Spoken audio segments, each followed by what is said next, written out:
Bienvenue sur Tesla 3. Alors aujourd'hui, pas de fioritures, pas de super montage. Comme je l'ai dit dans un de mes lives, je vais passer un petit peu moins de temps pour les tutos, c'est-à-dire que pour le tuto, ce qui compte pour vous, c'est d'avoir les différentes étapes qui sont précises, mais pas d'avoir forcément quelque chose d'hyper bien monté avec des effets spéciaux, avec des titres, etc.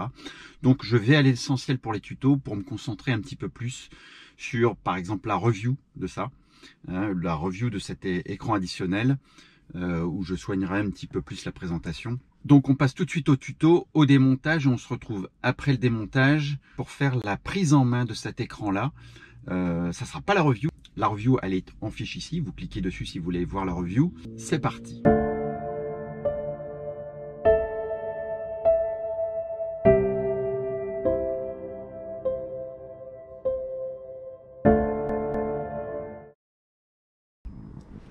Et oui, c'est parti. Donc on va commencer par la planche de bord, mais en fait non, je commence par la planche de bord en mettant mes 2 pouces là, mais je vais vite m'apercevoir, alors ça se déclipse, mais ça coince sur le côté, donc c'était une première, hein. Donc il faut déjà en premier lieu démonter les petits capuchons qu'il y a sur le côté, avec votre démon de garniture, ça vient tout seul. Vous faites un effet levier. Et il y a 3 attaches derrière ce capuchon qui se clipsent directement sur des parties femelles de l'autre côté. Donc côté droit, on va faire la même chose. On enlève le capuchon du côté. Vous avez un autocollant qui avertit pour l'airbag, pour la désactivation de l'airbag. On fait levier également et l'ensemble part assez facilement. Donc ça, c'est relativement facile. Donc là, on peut soulever la planche de bord. On soulève la planche de bord.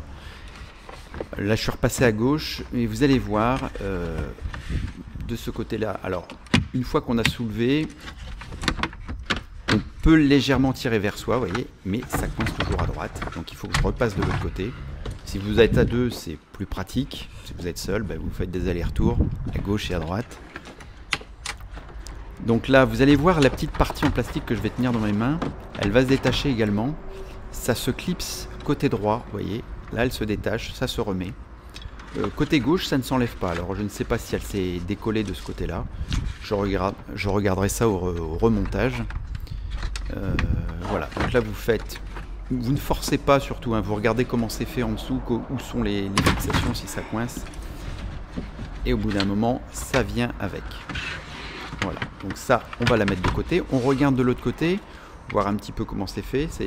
C'est par là que circule l'air. Vous voyez, il y a des petits trous d'aération. Donc la ventilation s'effectue par là. Maintenant, on va prendre un démon de garniture. On se situe côté pied du passager et on va commencer à enlever les petits pitons. Donc, même chose que quand on a été chercher le 12 volts, hein, pour les vérins électriques de l'avant ou le kit upgrade de l'audio. Voilà, on enlève, on détache. Là, on ne voit pas, ma main le cache, mais on détache. Et ensuite, avec le démon de garniture en V, on vient complètement derrière le piton. Et il vient tout seul. Donc, il y en a 1, 2, 3. Et il y en aura un 4e sur la gauche qu'on ne voit pas ici à l'écran. Mais c'est une partie qui est très simple.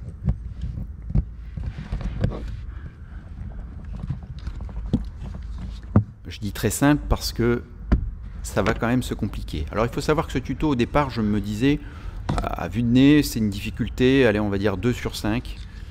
J'ai revu un peu mon jugement, je le classifierai maintenant en 3 sur 5.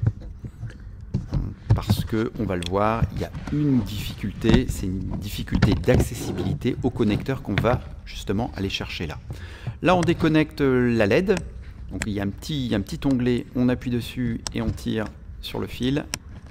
Ça vient. Je recommence. Voilà. Et vous devez maintenant détacher le petit haut-parleur. Celui qui est utilisé quand vous faites une alerte SOS. C'est pour ça que vous aurez un message, quand vous remonterez l'ensemble, vous aurez un message sur votre écran. Il suffira juste de faire un reboot pour supprimer le message. Alors là, c'est l'étape très importante, vous allez voir. Vous voyez les connecteurs blancs, là, la petite griffe blanche, je vais le montrer, c'est celui-là que vous devez démonter, c'est le plus haut, bien évidemment le moins accessible. Donc c'est ce qui fait la difficulté de ce montage, c'est que ce connecteur qui est en haut, non seulement il est haut, mais il n'est pas très accessible, il faut vraiment des petites mains. Donc pour pouvoir le débrancher, bien sûr, on va couper l'alimentation. Voilà, et on va attendre le clong, hein, comme quand on intervient sur le CAN bus. Pendant qu'on attend le clong, on peut se passer le passe-câble hein, là où je vous le montre. On en profite pour attacher la petite partie qui va venir s'enficher dans l'écran additionnel. Vous avez du Chatterton ou du scotch, hein, c'est pareil. Le chemin est très court, donc ne surchargez pas, hein, ça sert à rien de l'attacher très bien, vous allez voir. C'est très court. Donc ça, vous le remontez par là. Alors pourquoi on le remonte par là et qu'on ne le passe pas à gauche? Parce qu'en gauche, sur la gauche, il y a le tunnel. Et je pense qu'il y a un peu plus de garniture à démonter que de passer par là en fait.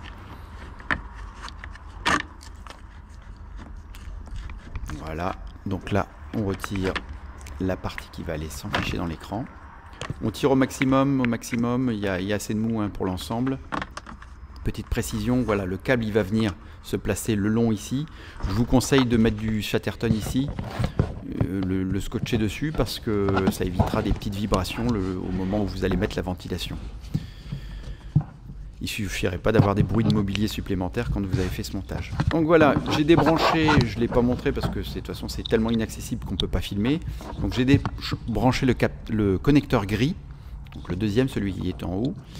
Je rebranche sur le câble en Y fourni par le fabricant. Et c'est donc cette autre partie que je vais rebrancher en haut. Donc là c'est pareil, vous n'allez pas voir grand chose. Et c'est cette partie-là qui est très inaccessible, il faut vraiment des petites mains. Je me suis éraflé les mains. Si vous avez quelqu'un qui a des plus petites mains, un enfant ou quoi que ce soit, ben ça facilitera peut-être la tâche. Au niveau du volant, on va enlever il y a deux petits pitons également. Même principe, on tire. Ça s'enlève très facilement. Donc là on a fait le plus difficile, hein. Le branchement du connecteur c'est vraiment ce qui est le plus difficile parce que peu accessible.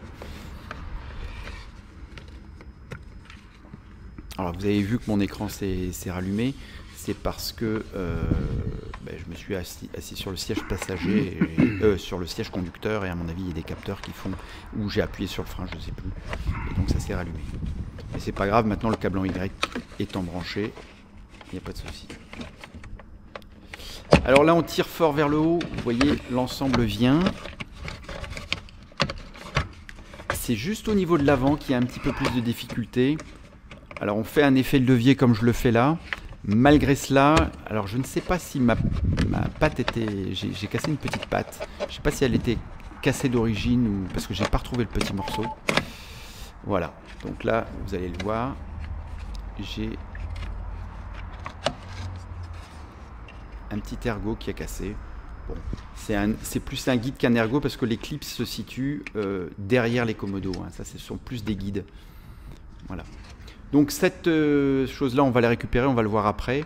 En attendant, le câble, on le passe le long là. Il faut au niveau derrière l'écran, vous avez un petit orifice. Il faut le passer comme ça. Alors vous pouvez utiliser le passe-câble. Tendez votre fil bien droit. C'est l'astuce. Vous le tendez avec un chiffon, vous faites en sorte qu'il soit très droit pour le récupérer à la main. Si vous n'y arrivez pas, utilisez le passe-câble, ça sera peut-être plus facile. Mais là je l'ai fait parce que j'ai voulu gagner un peu de temps plutôt que de scotcher mon passe-câble sur le fil. Bon, mine de rien je mets un petit peu de temps, mais j'y suis arrivé. Alors, vous reprenez la petite gaine souple en caoutchouc, elle se déclipse. Faites très attention, ça tient, mais ça peut être fragile, ça peut casser. Vous avez des petits ergots qu'il faut appuyer. Alors je vais prendre le démon de garniture parce que à la main c'est un petit peu dur. Vous appuyez sur ces petits ergots là pour récupérer justement cette petite gaine souple qui va venir s'adapter sur l'écran additionnel que vous avez acheté. Bon, j'accélère l'image parce que on n'a pas que ça à faire.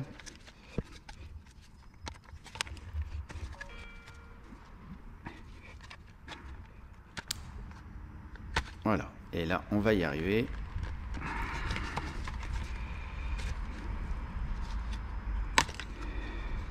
Voilà, donc ça c'est la pièce d'origine, on la met de côté. Moi je la récupérerai pour remonter sur mon volant ultérieurement. Et ça s'adapte parfaitement, tous les trous sont prévus. On clipse dessus. Voilà, pour avoir quelque chose qui est complètement intégré et transparent. Vous branchez l'écran, vous entendez un petit bip. Et là, l'écran s'allume. On replace la partie haute du volant, donc il y a les deux clips à mettre.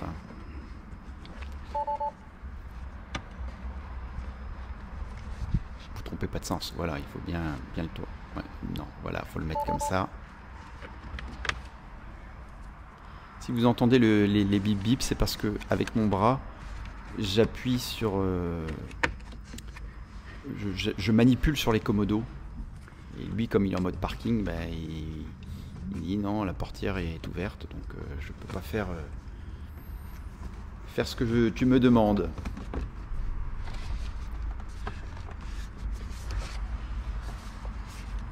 Voilà, on appuie fort.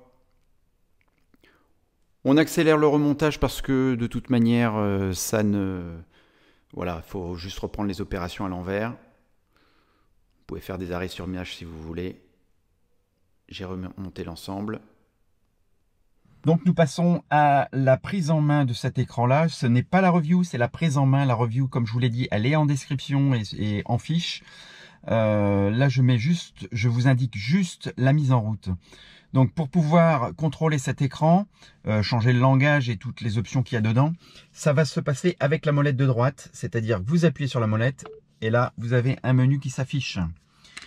Donc je ne reviendrai plus sur la molette. Alors vous voyez que là je fais rouler la molette et ça change le menu et vous validez en appuyant. Donc si je veux par exemple changer le thème, là je suis en classique, je vais mettre en thème simple. Je clique dessus et là, je peux de nouveau avec la molette changer. Je ne reviens plus sur cette molette là. On appuie dessus pour sélectionner. On tourne pour descendre ou changer les items. Et puis on valide en rappuyant dessus. Alors bien entendu, ne soyez pas étonnés quand vous appuyez dessus. Par exemple, je vais me mettre en simple. Ça déclenche les ordres vocaux. Vous voyez qu'il m'écoute même. Donc ça, c'est un petit peu la contrepartie, mais c'est pas grave. Hein, la commande est non comprise, c'est pas grave. Donc le temps de faire votre réglage, voilà, vous avez ça. Donc je ne reviens plus sur la molette. Maintenant, on se concentre sur l'écran. Ça me permet de faire un zoom plus important. Alors première indication, lampe. Honnêtement, je ne sais pas ce que c'est. J'ai manipulé ce petit potard là, ce petit bouton. Ça n'a rien modifié. Ici, c'est changement de couleur, mais ça ne change absolument rien. Vous validez, ça ne change absolument rien. Donc c'est peut-être une évolution future à avoir. Je ne sais pas si je vous l'ai dit, mais vous avez 2 ports USB à l'arrière qui vont vous permettre de faire une mise à jour de cet écran.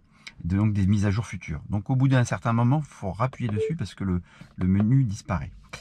Voilà, donc là vous êtes sur le thème simple classique. C'est pour choisir les différents thèmes, l'esthétique en fait de votre compteur, de votre odomètre. Le mode D, c'est pour choisir en fait, savoir si vous voulez un écran blanc. Et là, il va passer, si je valide, il va passer en blanc. Voilà. En mode jour, en mode nuit. Alors, il y en a qui vont vous dire, moi, je préfère le fond blanc. Il y en a qui vont vous dire, je préfère le fond noir. Mais il faut savoir que vous avez le mode auto. Et c'est le mode. Alors, moi, je préfère le mode auto parce qu'au moment où la nuit va tomber, hein, quand votre écran de Tesla devient noir, vous avez le mode nuit qui est enclenché directement.